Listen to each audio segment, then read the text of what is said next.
Hey, pussy, are you still there? I actually admire that you can actually be this fake, and like when the TV comes on, how you can just change. You're the scum of the earth. Don't doubt me, I couldn't do it.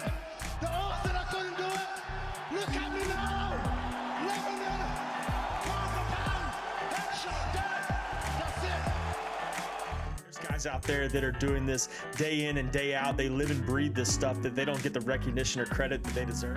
What is the secret to fighting? Not being a fucking pussy. Honestly, you can teach anybody how to fight. But like if you're a fucking pussy, that's a really hard thing to teach someone not to be. This one's Merab Dvalishvili. Don't butcher the king's name. The man has a name. Dvalishvili. Merab Dvalishvili. Yeah. Dvalishvili. I can't, but I'm gonna butcher his name too. That's the best part. Hey, Dirty, hold on a second. I'm gonna have to pull. All right, so Henry Cejudo versus Merab Dvalishvili. Dvalishvili. Yep. Yeah, well, it wouldn't be. I know we had to take a quick break, so Murky had to go into the bathroom and look in the mirror and try to pronounce the name three times before he came back from our break real quick. But anyways, yeah, Cejudo, Merab Dvalishvili. I think that's how you pronounce it right there. Dvalishvili. Okay. Yeah, the future champ, without a doubt. So. I mean, Merab is good. I will tip my hat. Going into this, we were talking about this earlier too. I said 5 or 6 weeks ago, I said Merab was going to run through Henry Cejudo. Was I right? Absolutely. Did I change my mind? Yes, I did, because I'm an idiot. Yeah, I mean, there's really not much to say. Merab literally put it to Cejudo. Dominated. Cejudo didn't have an answer for anything. He looked okay in the first round, but as time went on, Merab just put the pressure. The pressure was too much.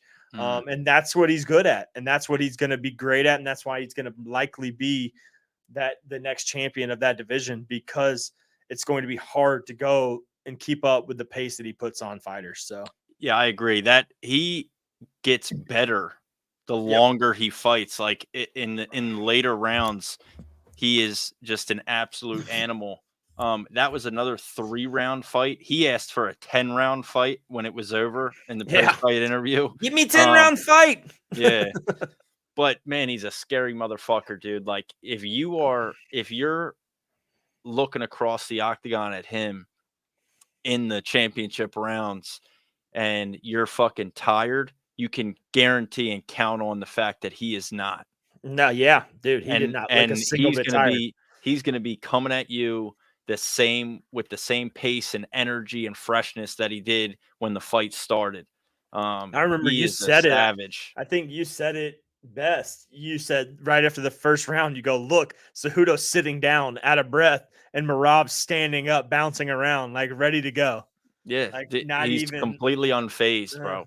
He's completely unfazed, and he dominated Henry last night. The way he picked him up and fucking carried him over across the cage, talking to Mark Zuckerberg. Like, he had a fucking guillotine in at the end of the 1 round, which he was talking to Zuck then too. I don't think he was going to be able to get a submission there. There wasn't enough time left, but he was just. I mean, that was one of the best performances I think we saw all night.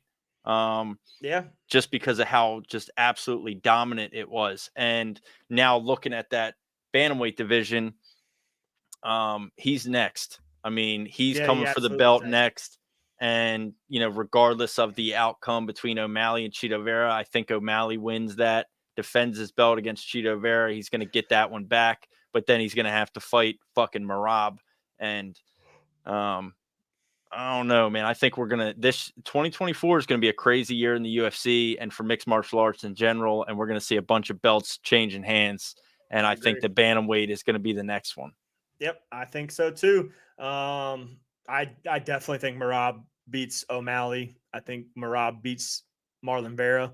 So I'm sold that he's going to be the next champ of the division by the end of the year. I think we get him at like 302, 303. O'Malley or Vera versus Merab, which we actually talked about at the end of 2023 in one of our episodes recapping 2023 and then predicting 2024 champions. When we talked about the bantamweight division, Merab's name was definitely brought up then. And then now, after you watch him beat Henry Cejudo the way that he did, I think we were right. I think Merab is the champion in the bantamweight division by the end of 2024. I don't know what the odds on that future are. Probably not very valuable after last night, but I think that's a guarantee. Do you think it's a main event fight, though? Do you think Sean O'Malley has star power? Let's say he's the champ, all right, let's just say he beats Marlon Vera. Because if Marlon Vera beats Sean O'Malley, Marlon Vera versus Merab is a co-main. Yeah, I agree. So now if Sean O'Malley beats Chito Vera, that's a main event. Sean O'Malley versus Merab, do you think that's a main event? That's a main event. Do you think that could co-main a Leon Bilal? That's a main event. It's a main event. I don't think. Do you think Sean O'Malley superstar, like everybody likes him, they're going to make it a main event? I think probably not wrong, but I think to the casual fan base, O'Malley's a superstar. I agree. I think to your casual fan base, he's a superstar. I mean, you're gonna have people telling you right now Sean O'Malley's gonna destroy Merab. Like, Sean O'Malley's gonna knock him out. Motherfucker, no. It could happen. It's definitely possible. I doubted, and as much as I hate to admit it, because I fucking hate Aljamain, I really did not think O'Malley was gonna win. Yeah, well, Aljamain, the reason Aljamain lost, and we've talked about this in the past, is because he didn't stick to his game plan, dude. He did not stick to it at all. He chose to kind of bum rush in. Yeah, like an idiot. Like, dude, come on. You're a way better grappler than that. You're a way better striker. You're way better at setting shit up. Like, he got caught, dude. He got caught. It wasn't, I mean, let's be real here. I mean, I think it may have been a slightly early stoppage. I think they could have let that fight keep going. I don't think Aljamain was like out of the fight when they finished it. Sure. So I mean, that's just my personal opinion. So, but yeah, I think Merab definitely right now is the best in the division. I think he holds the belt by the end, and I think Cejudo retires. Cejudo said he was going to retire.